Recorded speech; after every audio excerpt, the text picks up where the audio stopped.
After Hurricane Katrina, the legislature passed Joint Resolution 653, creating the Alabama Building Code Study Commission.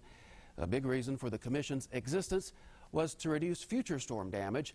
That commission released a study recommending adopting a statewide minimum building code. Still, nothing has been done. So the question remains, how safe is your home? Chaos, confusion, their home churning inside what would be a deadly tornado. Chad Gorham and family clutching one another, praying to survive. And my wife and my two kids were already inside the bathroom, and by the time I could get from this bedroom here into the bathroom, the tornado was on us, and I just kind of fell inside and had a hold of them.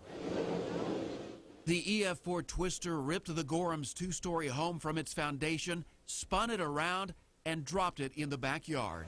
We arrived in Pisgah shortly after the storms passed.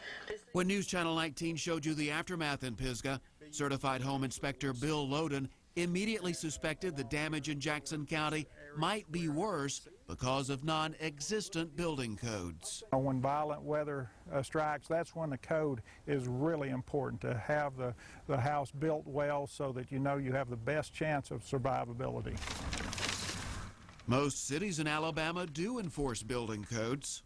But in a lot of rural areas like this, there are no codes, no code enforcement. A respected contractor built this home. It's important to point out, too, whoever built this house didn't do anything wrong according to a code, because there is no code. No, that's correct. Yeah, in Jackson County, there is no code requirements. Overall, the fact that the house held together as well as it did is a testament to a fairly well-built structure. Not all builders get such praise from Loden. This is an anchor bolt.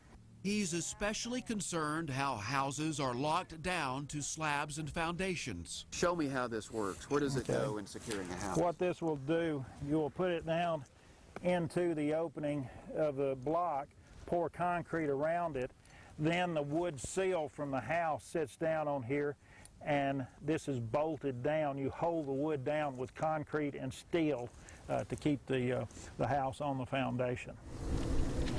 Built last decade, the Gorham house did have sill anchor bolts. Proper anchoring could make a difference. That's true. There's a number.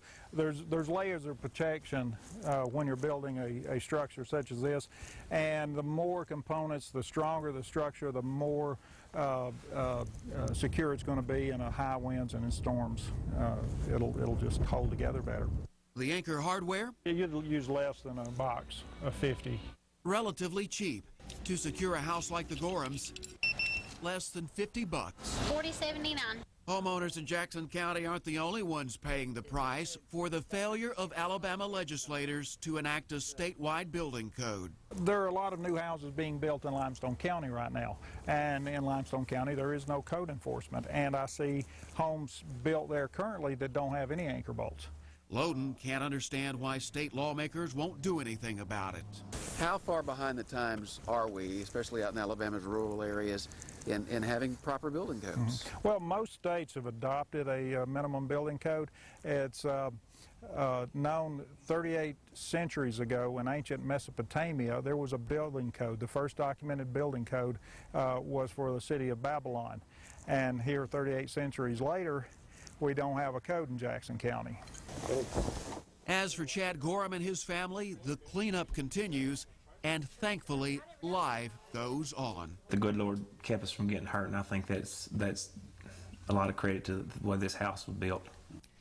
Chad Gorham has full faith in his builder. He says he'll use him again if he rebuilds instead of buying an existing house. Now, I talked with Jackson County Commission Chairman James Tidmore. Tidmore says the county cannot impose its own, so he would welcome a statewide building code.